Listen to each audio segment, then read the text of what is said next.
TV Harian Nasional adalah media yang mengangkat dan menyajikan perkembangan seputar politik dan hukum, ekonomi, pariwisata, pendidikan dan budaya, serta pertanian dan perkebunan. Semua yang punya niat ingin Ron Indonesia.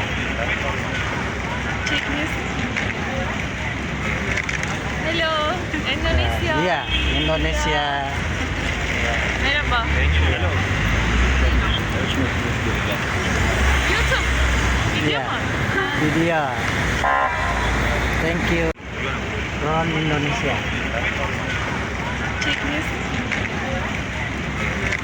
Halo, Indonesia. Iya, Indonesia. Merhaba. YouTube. Video Iya. mu? Video. Thank you. Ron Indonesia.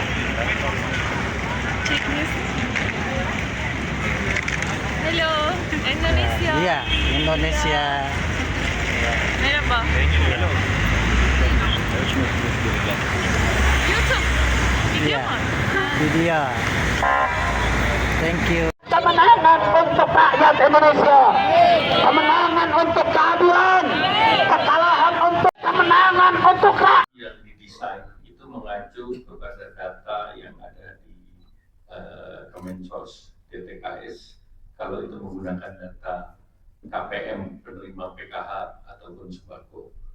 Kalau itu kita sasarkan berbasis terakhir menggunakan data dari P3KI, yaitu data pensasaran kecepatan penghapusan kemiskinan ekstrim yang wali datanya ada di Kementerian Menko PMK. Jadi kami mereferensi sama.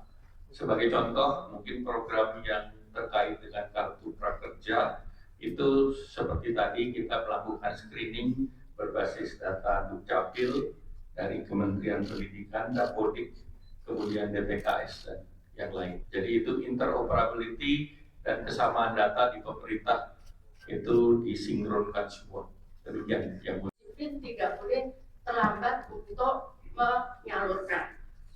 Kemudian kalau kami bisa jelaskan bansos sembako dan PKH ini adalah jadi untuk PKH murni, jadi yang murni terima hanya satu bantuan PKH karena boleh di aturannya mereka boleh menerima dua. Ini terutama yang kondisinya berat, di situ ada disabilitas, di dalam keluarga itu ada kemudian atau mereka anak yatim, itu mereka bisa menerima dua bantuan. Nah, untuk PKH murni itu ada 2.553.000 penerima manfaat atau KPM. Kemudian ada irisan yang tadi kami jelaskan, ada dua, dia menerima PKH dan mereka menerima sembako itu 7.426.249 KPM. Kemudian yang sembako murni mereka menerima 11 juta, jadi hanya menerima sembako saja. 11.373.751 KPM dengan targetnya 18 juta. Jadi karena kena irisan sehingga hanya 11 ditambah 7 juta ini. Totalnya adalah 21.353.000 keluarga penerima manfaat. Kemudian proses penyaluran bansos. Karena kami dasarkan pada Perpres nomor 63 tahun 2017 tentang penyaluran bantuan sosial secara non tunai pasal 3 bahwa kami mau menyampaikan ke Kementerian Keuangan untuk proses permintaan pembayaran melalui rekening Kemenku kemudian menyalurkan kepada rekening penyalur. Ini ada Bank Himbara dan ada PT Pos. Kenapa kita pilih PT Pos? Karena proses di bank itu membutuhkan waktu 3 bulan untuk mulai mereka buka rekening, kemudian sehingga mereka punya rekening dibutuhkan waktu 3 bulan. Sehingga untuk yang tadi kami sampaikan, kalau dia meninggal kemudian harus diganti istrinya atau anaknya, itu mereka tidak bisa kemudian kita berhenti. Kalau meninggal bukan tiba-tiba serta-merta dia menjadi kaya. Karena itu kemudian Itu yang baru-baru pengganti itu kita salurkan lewat PT Pos.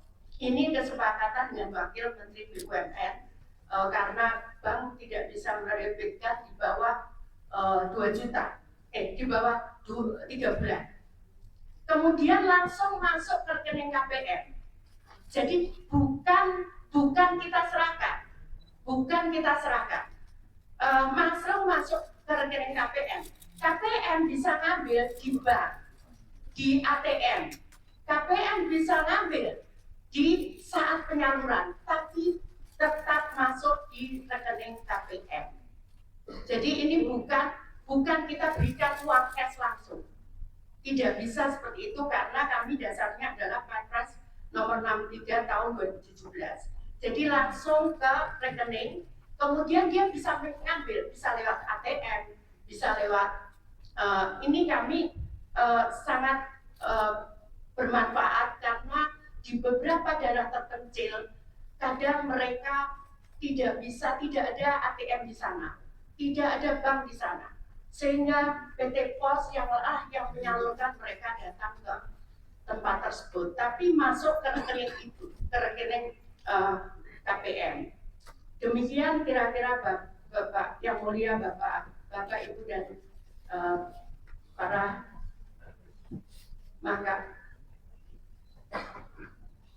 Mahkamah Konstitusi, saya mohon maaf menjelaskannya bukan dengan membaca karena saya biasa melakukan dengan cat seperti ini. Demikian, terima kasih. Mohon maaf kalau ada yang kurang berkenan. Saya akhiri. Wassalamualaikum warahmatullahi wabarakatuh. Salam sejahtera bagi kita semua. Salam Om Santi.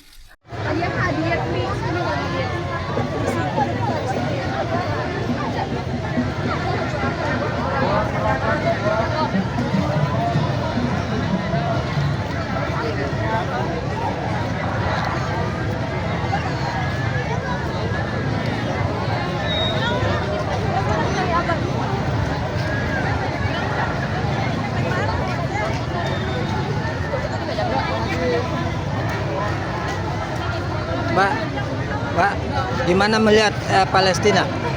Kasihan.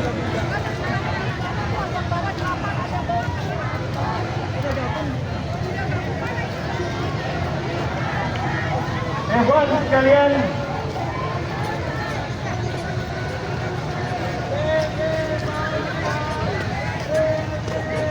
jangan menutup jalan takut ada akses mobil keluar.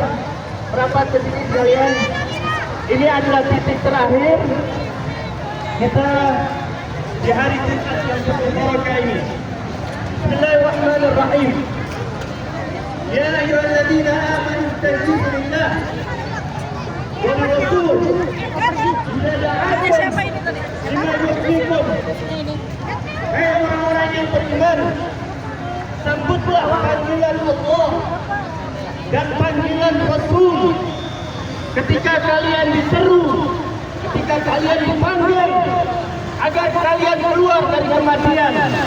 Kalian akan mendapatkan bagi mereka yang menyambut panggilan Allah dan Rasul, lima yuhyikum, kalian akan keluar dari kematian dan menggapai kehidupan yang hakiki.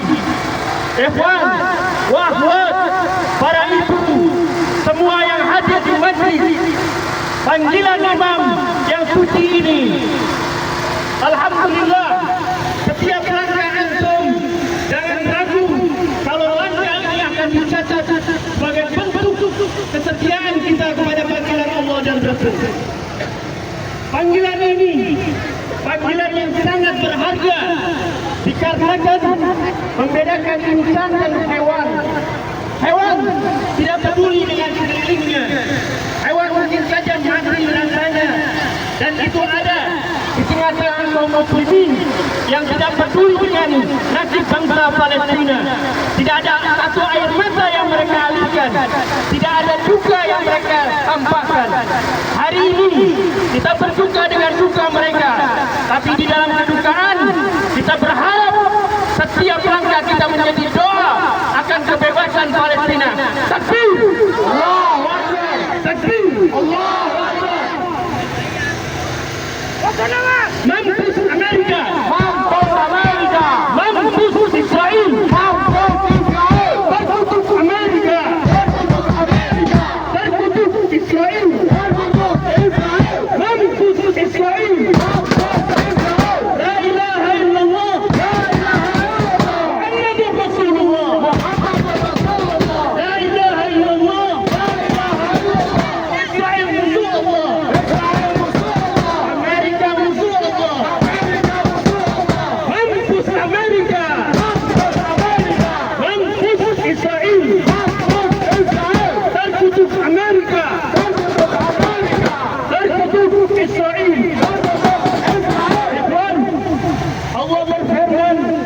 Inna Allah ashtara minal mu'minin anfusahum wa amwalahum bi anna lahumul jannah. Allah telah membeli dari orang-orang mukmin jiwa mereka, harta mereka, dan orang-orang yang menjual kepada Allah akan mendapatkan jannahnya Allah. Jangan ragu dengan surga, jangan ragu dengan nikmat pasti Allah berikan untuk orang-orang yang setia menyambut panggilan Rasul. Takbir, Allahu Akbar. Takbir, Allah. Program dukungan manajemen 1.189.886.697.000 atau 1,46%. Jadi kalau kita bandingkan anggaran tahun 2023 dan 2024, tadi sudah kami sampaikan bahwa anggaran kami turun dari 87.374.140.000 turun menjadi 79.863.464.000 rupiah. Hal ini karena belanja PLTA Nino keluar dari bantuan di 2024 dengan rincian sebagai tertera di atas. Adapun belanja bansos Kementerian Sosial tahun 2023 dan 2024, bantuan sosial 2023 PKH atau program keluarga harapan itu sebesar 10 juta KPM dengan pagu 28.709.816.300.000 rupiah. Ini tetap di 2024 tetap 10 juta targetnya. Namun realisasinya tidak bisa persis sama 10 juta karena begitu saya menetapkan hari ini dengan data, tiap bulan kami perbaiki data karena ada yang meninggal, ada yang lahir, ada yang pindah, sehingga kami harus menetapkan tiap bulan. Karena kalau sesuai Undang-Undang 13/2011 itu 1 tahun 2 kali, maka kami sudah terlambat. Karena yang meninggal sudah banyak, kemudian yang lahir juga banyak, sehingga kami rubah sekarang ini tiap bulan kami menetapkan data penerima bantuan sosial. Yang kedua adalah kartu sembako. Targetnya adalah 18,8 juta KPM dengan dana 45.120 miliar rupiah. Sama di 2024 itu program sembako 18 dengan target yang sama 18,8 juta KPM. Salur datanya adalah 18,62. Tadi sama, tidak bisa persis sama karena di saat proses ada perubahan-perubahan. Nah, kemudian tahun 2023 ada BLT El Nino dan ini sudah disetujui oleh DPR melalui kesimpulan rapat kerja di Komisi 8 DPR RI dengan Menteri Sosial masa persidangan 2 tahun sidang 2023-2024 Selasa 7 November 2023. Dan ini harus selesai pada bulan Desember karena anggaran tahun 2023 dan saat turun adalah di bulan November. Kemudian bantuan sosial lainnya adalah bantuan untuk gagal ginjal akut untuk 326 orang dengan nilai total 17.520 juta. Kemudian atipikal atau GPPA itu terdiri dari ini program permakanan untuk lansia 100.000 orang sebesar 552 miliar rupiah. Kemudian permakanan untuk disabilitas ini polanya adalah diserahkan kepada kelompok masyarakat, bisa RW tergantung wilayahnya. Kalau jumlah penduduknya sedikit bisa di kelurahan, dikelola oleh masyarakat, mereka yang memasakkan dan setiap hari mereka menyerahkan kepada penerima manfaat. Kemudian untuk rehabilitasi sosial, jadi atensi untuk anak yatim piatu sebesar 378.000 orang atau 454 miliar 506 juta. Kemudian atensi untuk lansia, ini terutama untuk menolong lansia yang tiba-tiba sakit, tidak ada yang merawat, maka kami tangani dengan program ini. Kemudian atensi untuk anak, demikian pula untuk anak, dan kadang harus menutup biaya sekolah, kadang juga menutup kebutuhan gizi dan sebagainya. Kemudian atensi untuk penyandang disabilitas, ini bantuan kursi roda dan sebagainya. Kemudian atensi untuk korban bencana. Jadi kami memberikan bantuan korban bencana untuk meninggal sebesar 15 juta. Kemudian atensi untuk kelompok rentan dan alat bantu aksesibilitas untuk penyandang disabilitas, serta untuk atensi korban penyalahgunaan nafsa dan ODIF sebesar 10.000 orang dengan nilai 1.706.250.000.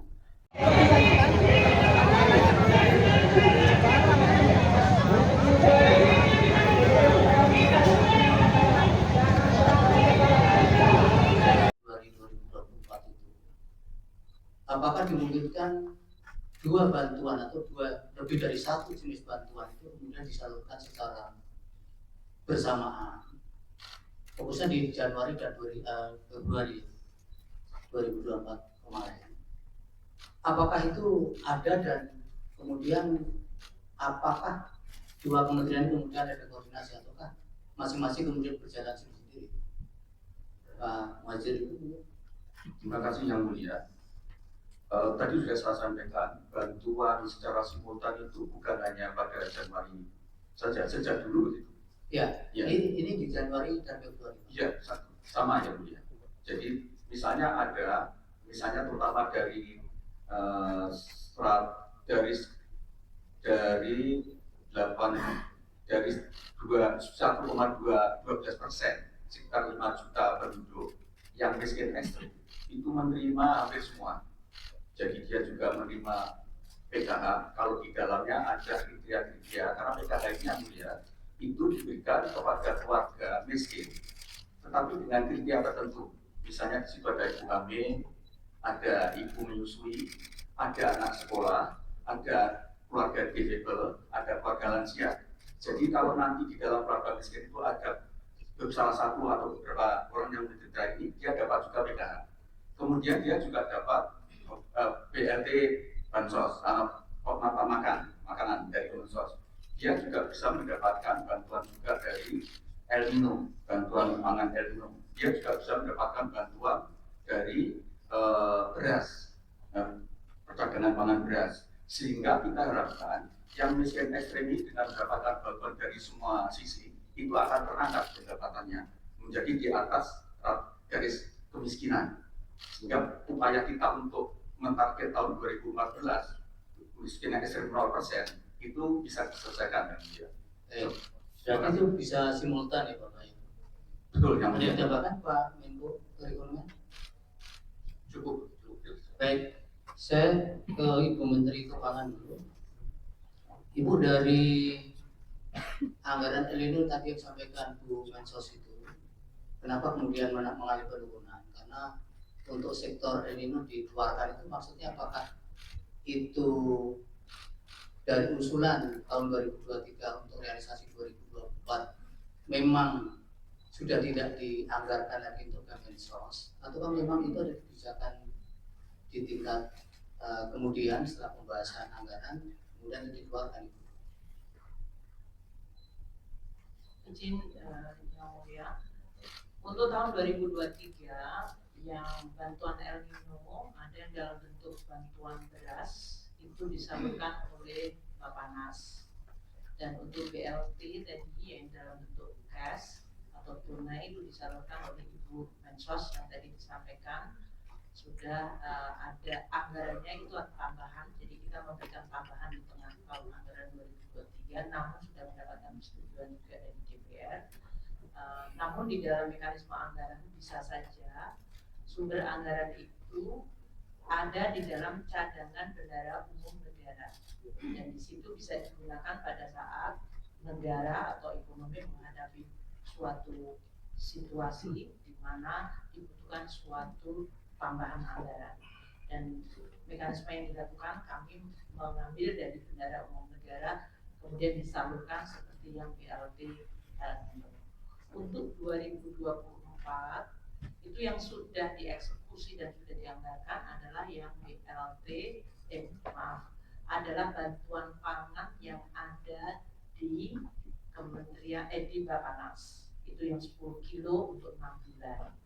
Sedangkan yang BLT El Nino 2024 belum dieksekusi, atau tadi namanya menjadi mitigasi risiko pangan. Itu yang dimungkinkan Kemensos pun akan bertambah. Akan ditambahkan anggarannya, namun tadi Bu Mensos mengatakan belum memulai. Sampai hari ini kami di Kementerian Keuangan belum mendapatkan dokumen dari Kemensos untuk bisa mengeksekusi bantuan mitigasi pangan tersebut. Jadi belum ada pelaksanaannya. Kalau yang berkaitan dengan 6 tahun terakhir pelaksanaan atau pencairan anggaran di Januari Februari acak tadi Ibu, tapi di 2023 mengalami pengecualian karena ada koordinasi dengan perbankan, itu maksudnya apa Ibu?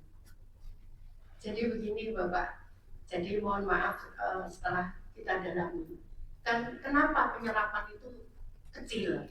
Nah ternyata ada yang daerah, misalkan kayak Aceh, itu dia harus nyebrang, orang itu dia harus nyebrang kalau ngambil karena tidak ada ATM, tidak ada pos, sehingga dia harus nyebrang. Nah mereka itu nyebrangnya yang diterima itu paling banyak 450, nyebrangnya itu butuh 600.000 gitu, sehingga kemudian mereka nggak ambil karena atau diambil di akhir tahun gitu karena Nggak sesuai. Iya begitu. Nah kemudian ada lagi yang bank seperti di daerah Bali itu ada di daerah di mana bank BTN itu nggak ada di kabupaten itu, sehingga dia butuh untuk membayar transport untuk mengambil bank itu di kabupaten yang lain itu lebih banyak daripada yang dia terima. Itu yang kemudian kita rapatkan dengan Himbara yang tadi saya sampaikan, ada Pak Wamen BUMN datang untuk bagaimana ini. Jadi kami pindah bank, yang bisa bank apa di situ? Kami pindah bank, kita ganti banknya. Kemudian ini gimana? Ada yang penyerapan 3 bulan. Itu kenapa nggak bisa yang baru? Jadi misalkan bapaknya ini meninggal, kita ganti dengan nama anaknya penerima. Itu bank tidak bisa serta-merta mengganti nama ini. Butuh waktu 3 bulan untuk sampai jadi rekening itu. Akhirnya kemudian disepakati, di situ ada seluruh bank, kemarin rapat dengan kami di seluruh bank, sehingga dan PT Pos disepakati untuk penerima baru itu disalurkan lewat PT Pos, karena PT Pos bisa 1 minggu dia bisa mengeluarkan rekening itu, sehingga saat itu kita butuh. Itu yang pertama. Masalah yang kedua adalah beberapa temuan BPK, kita juga nggak berani melangkah itu. Kenapa? Contohnya misalkan ditemukan oleh BPK itu PNS itu penerima gitu. Nah kami butuh waktu, apa iya dia PNS betul atau bukan gitu. Jadi itu salah satu kenapa di 2023 itu agak mundur. Jadi temuan itu ada yang mohon maaf, dia masuk di datanya AHU. AHU itu di Kementerian Kumham.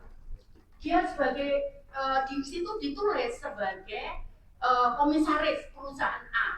Tapi ternyata setelah kita ke lapangan dia hanya cleaning service. Ya, akhirnya bisa kita klarifikasi dengan BPK bahwa ini orang miskin. Nah, kalau namanya dipakai di sini kan ya bukan salah orang ini gitu kan, Pak. Ternyata kita bisa tunjukkan, dan alhamdulillah yang 2023 kita clear soal itu.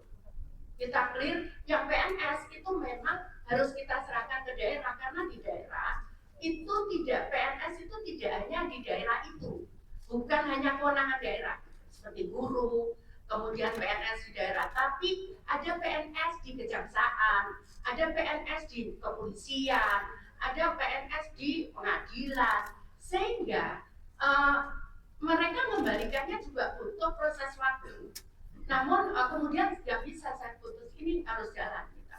Ya sudah ada beberapa temuan lagi yang seperti itu modelnya. Iya. Kemudian di 2024 Januari Februari sudah normal ya? Ya normal, alhamdulillah normal. Jadi yang apa namanya itu malah di tahun 2021 saat awal COVID itu saya persis masuk 2 Januari saya kita keluarkan karena saat itu COVID.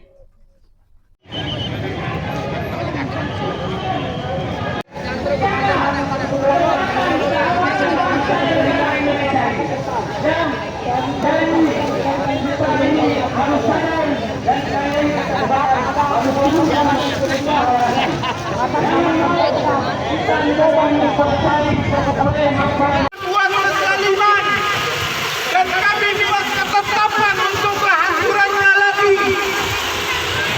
Ikhwan akhwat keraguan. Negara itu adalah negara Israel, rezim Zionis, rezim penjajah yang semenjak awal berdiri dan sampai sekarang melakukan kezaliman, penindasan, penjarahan, pembunuhan, penghancuran, tidak mengenal agama, tidak mengenal usia, tidak mengenal kemanusiaan, tidak mengenal sejarah. Dan hal itu telah terjadi sebenarnya 3000 tahun lalu di masa Nabi Allah Elia dan Raja Ahab yang mengatakan anak aksaru minka malan wa azzu nasara. Aku lebih banyak pengikut dan lebih banyak harta. Seorang raja yang zalim. Di surat Al-Kahfi diceritakan sehingga supaya menjadi jelas ketika Allah nyatakan negara itu akan dihancurkan lagi. Sebagaimana dalam Al-Isra, la tufsidunna fil ardi marratain wa la ta'lunna 'uluwan kabira. Jadi tadi yang disampaikan oleh Ibu Mensos dengan 2023 yang tadi masih ada penataan kembali data maupun penyalurannya dengan perbankan maupun pos, memang realisasi Januari Februari hanya kurang dari 1 triliun. Sementara pada Januari Februari di tahun-tahun biasanya itu bansos yang dari Kemensos pencairannya itu tertinggi pada tahun 2021 yaitu 19,1 triliun dan untuk tahun 2024 itu 12,8. Jadi yang mengekua Hakim kami kemudian memang menunjukkan seolah-olah ada lonjakan dari bansos ke Mensos di tahun 2024, padahal itu karena basisnya di 2023. Mengenai bantuan El Nino itu diputuskan pada ratas atau rapat intern Bapak Presiden dan bersama beberapa menteri.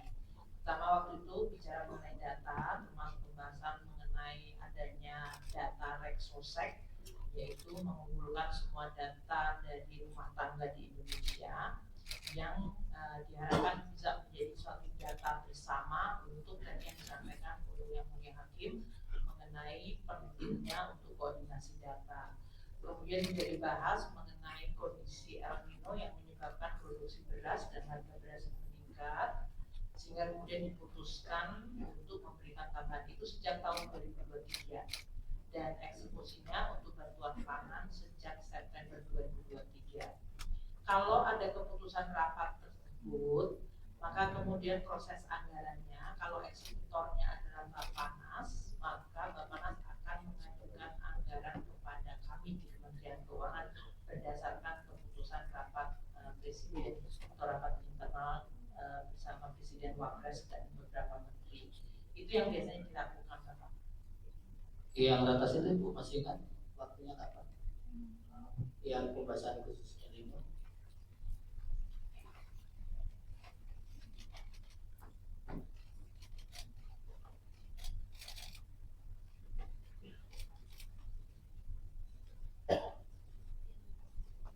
saudara sebangsa dan tanah air. Begitu kompetisi Jika kita reformasi kan kali, menurut kemudian saya konstitusi haram hukumnya tabrak. kalau kita mengakui Segala hasil macam pemilu tersebut. kegiatan yang tidak tertolong mengakui dan terklasifikasi bukan dalam berarti extraordinary kita tidak case mengupayakan dilakukan oleh sesuatu. Presiden Joko Widodo, saudara-saudara. Bisa jadi kemudian kita tetap mendorong hak angket, Saya sangat mengapresiasi kita tetap mendorong kehadiran dan keberanian saudara-saudara kawan-kawan ke sekalian. Mahkamah Konstitusi. Seperti orator Tapi sebelumnya yang menyampaikan adalah bahwasannya kita Iskariman dorong Aumur juga Syahidan masyarakat merupakan warga salah satu ke langkah yang paling jalan-jalan strategis, saudara-saudara sekalian. untuk menolak Iskariman mengekspresikan Aumur Syahidan akan sebagai warga kuliah negara teman bahwa saya. mereka tidak mau Teman-teman sekalian, oleh sebuah teman-teman proses sekalian, saya sampaikan yang jangan curang. pernah dengarkan apa yang ada di samping sana, karena semurni-murninya ilmu adalah murni yang membela keadilan, adalah murni yang membela kebenaran, saudara-saudara sekalian. Sejauh apapun kebohongan, kebatilan, ketidakadilan, bahkan mereka berlari secepat kilat, kebenaran akan selalu mendahulunya, saudara-saudara sekalian. Maka itu artinya demokrasi sudah mati. Sebelum demokrasi mati, kita tetap di jalan. Karena pemimpin yang curang dimanapun di dunia ini, yang menggunakan segala fasilitas kekuasaan untuk menang pemilu, tidak mungkin akan memelihara demokrasi. Dan tidak mungkin amanah. Itu hukum alamnya. Jadi Anda singkat kata ini mengatakan apapun di hidup mahasiswa, hidup rakyat Indonesia, hidup perubahan, Saya akan lawan ketidakadilan. Hasta la victoria siempre, patria o muerte. Maju terus dan menang. Tanah air atau mati. Ujung proses yang curang yang Mari kawan-kawan kita coba menyanyikan sejak KPU menerima urutan tapi jauh sebelumnya sejak Jokowi mengekspresikan bahwa dia ingin 3 periode memperpanjang masa jabatan menunda pemilu. Ketika itu tidak bisa, Gibran yang dipasang untuk melanjutkan dinasti dan kekuasaannya. Itu yang kita tolak karena negeri ini adalah didasarkan pada demokrasi dan konstitusi, bukan nepotisme, bukan keluarga tertentu. Dan kita sekali lagi menginginkan fair competition. Kalau kompetisinya fair, bahagia kita sebagai warga negara. Tapi kalau curang, kita tolak kecurangan.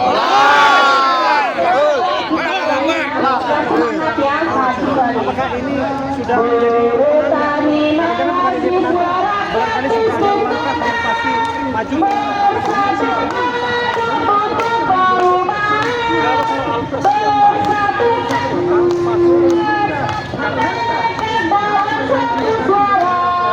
Itu semua kita katakan telah usai. Tugas kita adalah bagaimana berdiri di depan Komisi Pemilihan Umum Republik Indonesia dan tanggal 20 ini adalah untuk bagaimana mengajukan bagi keamanan bangsa dan masyarakat yang sampaikan. Kita tidak mau terprovokasi karena mereka memprovokasi. Kami tidak terprovokasi, oleh karena itu kita perhatikan siapa teman kita, siapa lawan kita. Terima kasih.